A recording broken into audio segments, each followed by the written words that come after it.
The crushing defeat of Sultan Bayezid at the hands of Timur in the Battle of Ankara in 1402 marked one of the most destabilizing moments in Ottoman history and set off a chain reaction that plunged the once rising empire into political chaos and civil war. Bayezid's capture not only symbolized a personal humiliation, but also cracked the very foundation of centralized Ottoman authority. With the Sultan held in captivity and later dying under mysterious circumstances, a dangerous power vacuum emerged, one that would not only threaten the existence of the Ottoman state but also redraw its internal structure for years to come. The immediate aftermath saw Bayezid's sons Suleiman, Isa, Mehmed, and Musa scrambling for dominance over different regions of the empire, a power struggle that would be remembered as the Ottoman Interregnum or the Fetret Devri. The empire, once a relatively unified force stretching across Anatolia and the Balkans, suddenly fractured into rival territories controlled by competing princes, each seeking legitimacy, resources, and military support. The Byzantine Empire, which had been cornered and weakened by Bayezid's earlier campaigns, suddenly found breathing space and even formed temporary alliances with some of Bayezid's sons to maintain their survival. This irony that the Ottomans' own internal collapse granted a reprieve to their historical enemies highlighted just how catastrophic Bayezid's defeat truly was. Mehmed Çelebi, later known as Mehmed I, based his power in Amasya and carefully built his influence, avoiding early confrontations while his brothers clashed more openly. In Rumelia, the European part of the empire, Suleiman declared himself sultan with the support of the Janissaries and controlled Thrace and the vital city of Edirne. Isa Çelebi, meanwhile, held power in western Anatolia but lacked both military strength and political alliances, making his rule vulnerable. Musa, initially a lesser contender, would eventually become a key player in the ongoing struggle. This period of fratricidal warfare tore at the empire's military cohesion and drained resources as each son marshaled forces not for expansion, but for internecine conflict. The empire's institutions suffered deeply. The chain of command among administrators, military leaders, and religious authorities broke down as loyalties were tested and often changed hands. Warlords and opportunists took advantage of the chaos, asserting local authority in previously centralized regions. Trade suffered due to instability, and taxes became inconsistent or exploitative as rival princes sought to fund their armies. The Ottoman court, once a symbol of rising Islamic governance and cultural prestige, now mirrored the chaos with shifting allegiances, betrayals, and assassinations. The citizens and provincial elites alike were caught in the crossfire, unsure which prince to support as rulers changed rapidly and battles erupted unpredictably. The power vacuum even invited foreign interference. Timur, though withdrawing eastward, had decisively broken the Ottoman image of invincibility.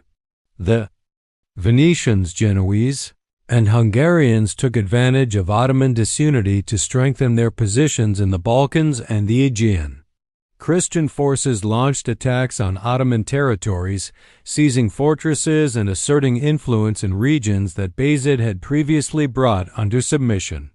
Meanwhile, the Orthodox Church, long under pressure during Bayezid's reign, found temporary relief and even negotiated privileges with some of the rival princes in exchange for political backing.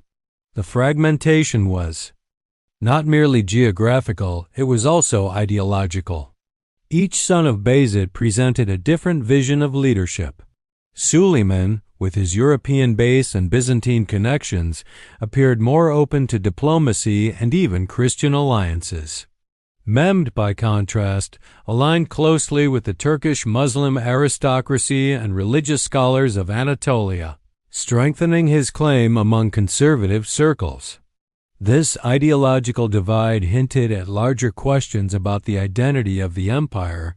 Was it a purely Islamic dynasty destined to conquer Byzantium and lead the Muslim world, or a pragmatic empire that could coexist with European powers and navigate diplomacy alongside warfare?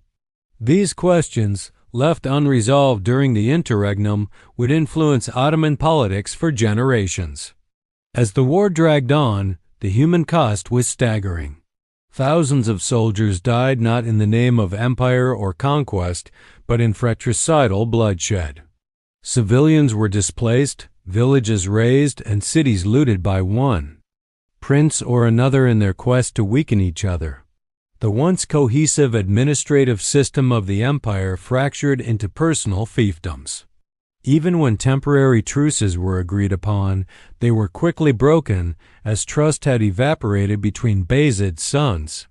The empire, once feared and admired for its rapid expansion, was now mocked in European courts as a broken house of brothers fighting over ashes. Still, amid the chaos, seeds of restoration began to grow. Mehmed Çelebi's patience and political wisdom allowed him to build alliances with key Anatolian leaders and Sufi orders, earning both military and moral legitimacy. Unlike his brothers, Mehmed refrained from reckless military campaigns and instead consolidated power carefully, waiting for the right moment to strike decisively. His strategy paid off when he defeated Mehmed Çelebi in battle and declared himself the sole ruler, effectively ending the Interregnum. But the trauma of fragmentation lingered. The empire would never again take unity for granted. Mehmed I, now Sultan, began a cautious process of reunification, re-establishing institutions, rewarding loyalty, and suppressing dissent. His reign, though short, is remembered not for grand conquest but for healing the wounds of civil war and replanting the roots of Ottoman stability. The memory of the post-Bayezid chaos became a warning embedded deep within the Ottoman political psyche. Henceforth, future sultans would adopt brutal methods to prevent similar fragmentation, including the practice of fratricide to eliminate rival claimants, a dark but deliberate policy born out of the lessons of the Interregnum. Bayezid's defeat, therefore, was more than a battlefield loss.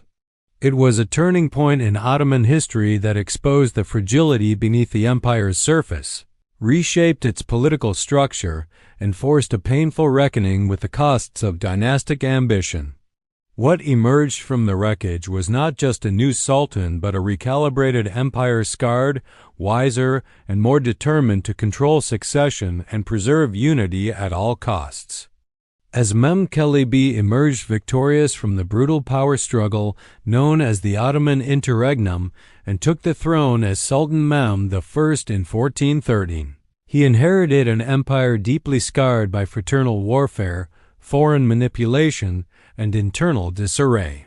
The road to reunification was neither swift nor easy, for the structural cracks caused by the fragmentation ran deep into the empire's very foundation.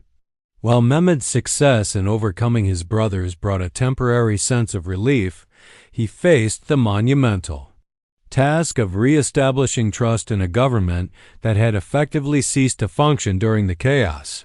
Provinces that had once faithfully submitted to Bayezid's central authority had become accustomed to operating independently or under semi-autonomous warlords.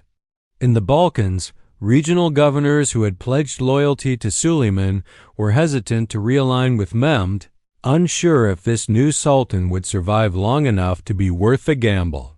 In Anatolia, the political geography had been redrawn not by the state but by the ambitions of rival emirs and tribal confederations who exploited the power vacuum. The very notion of Ottoman legitimacy was in crisis, and Mehmed knew that winning battles was not enough. He had to win minds, hearts, and most importantly, control over the narrative. To achieve this, he turned to a combination of religious authority, military pragmatism, and administrative reform. He aligned closely with the ulema and Sufi brotherhoods, especially the influential Mevlevi and Bektashi orders, to frame his rule as divinely supported and historically necessary. In this religious context, the civil war was interpreted not as senseless bloodshed, but as a test from God that Mehmed had passed, thus earning the right to lead. This messaging was crucial in rebuilding public faith and creating a moral framework for unity. He restructured the provincial administration, replacing unreliable local leaders with loyal appointees who owed their positions directly to the Sultan.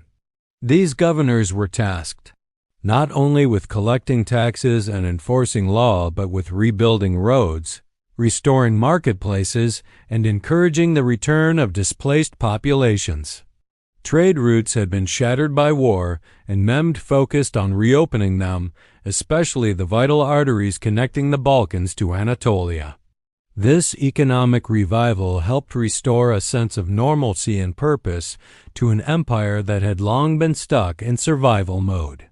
Still, the scars of fragmentation were visible everywhere. Cities like Bursa, Edirne, and Amasya, which had served as power centers for different claimants during the Civil War, had developed rival bureaucracies and loyalties. Mehmed had to carefully balance the demands of these power blocs, ensuring no single group felt alienated or threatened. This delicate act of governance required constant negotiation and the occasional display of force. Mehmed was neither tyrannical nor passive. He used selective executions and public pardons strategically to send messages of strength and mercy simultaneously. One of his most difficult challenges was addressing the legacy of fratricide. The memory of brothers killing brothers had left a psychological stain on the empire. While Mehmed himself had risen to power through victory over his siblings, he understood the long-term danger such rivalries posed to imperial stability.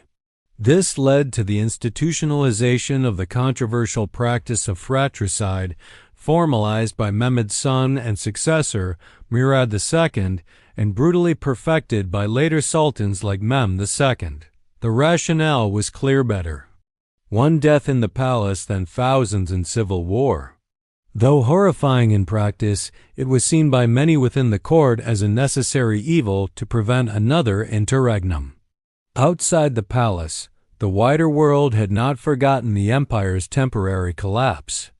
European powers, especially Hungary and Venice, continued to test Ottoman strength through border skirmishes and shifting alliances. The Byzantines, though still diminished, regained enough confidence to stir unrest among Balkan lords and Greek territories.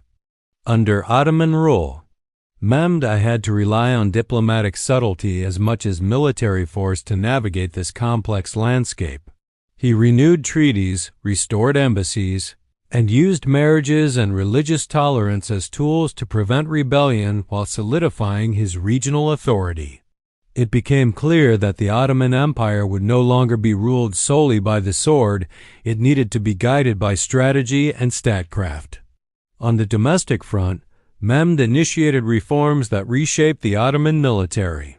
He restructured the Janissary Corps, restoring discipline and morale after years of factional interference. He also rebuilt the Sipahi cavalry system, assigning Timurs to loyal soldiers to ensure continued service and revenue collection. These military reforms helped the empire regain its defensive posture, but more importantly, they laid the groundwork for future expansion once internal unity was secured. The lessons of fragmentation had been absorbed deeply. Stability would now be safeguarded not just by tradition, but by systemic control. Mehmed's short but impactful reign came to symbolize recovery and renewal. By the time of his death in 1421, the empire was not yet the dominant power it would later become, but it had regained coherence, direction, and legitimacy. His successor, Murad II, would inherit a far more stable realm than the one Mehmed had fought to unify. Under Murad's rule and later under Mehmed the Conqueror, the Ottomans would resume their territorial ambitions with renewed vigor, eventually achieving the historic conquest of Constantinople in 1453. But none of that would have been possible without the painful restoration process following Bayezid's defeat. The Ottoman experience during the Interregnum had forged a new imperial philosophy, one that prioritized continuity. centralized power, and dynastic survival over personal liberty or regional autonomy. The trauma of fragmentation became a guiding lesson institutionalized in law, culture, and royal custom. Future generations of sultans were taught not only to expand the empire, but to protect it from within. Historians often praise Mehmed I not for what he conquered, but for what he saved, the very existence of the empire itself. Without his quiet but determined leadership, the Ottoman Empire might have dissolved into competing principalities, much like the fractured Seljuk territories that came before it. Instead, it endured, learned, and emerged stronger. The collapse after Bayezid's defeat was a warning echoed through centuries of Ottoman rule. Unity must never be taken for granted, and power, once lost to chaos, is reclaimed only at great cost. It was this painful legacy that gave the Ottomans their remarkable resilience, enabling them to rise from internal ashes to become one of history's most enduring empires.